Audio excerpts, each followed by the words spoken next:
வணக்கம்.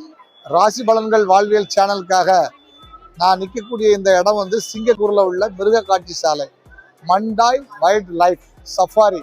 நைட்டில் தான் இது திறப்பாங்க. நைட்டில் சஃபாரி போகலாம். சிங்கம், புலி இதெல்லாம் வந்து கண்ணாடியிலேருந்து நம்மளை தாக்க வர்றது மாதிரி அப்படி இருக்கும். உள்ள ஏகப்பட்ட இடம் இருக்குது. நாங்கள் உள்ள மிருக காட்சி சாலையை உள்ளே பார்க்க போகிறோம். வாங்க, எங்களோட வந்து பயணிங்க. நீங்கள் சிங்கப்பூர் வந்தீங்கன்னா கட்டாயம் மண்டாய் வைல்ட் லைஃபுக்கு நைட்டு 6:30க்கு மேலே தான் ஓப்பன் பண்ணுவாங்க.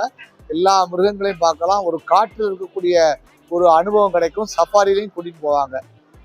கட்டாயம் நீங்கள் சிங்கப்பூர் வந்தீங்கன்னா பாருங்கள். நாங்கள் உள்ள எங்களுடைய வீடியோ கிளிப்பு இதை அடுத்ததில் வந்து வீடியோவாகவே போடுவோம். பாருங்கள். நன்றி, வணக்கம், வாழ்க வளமுடன்.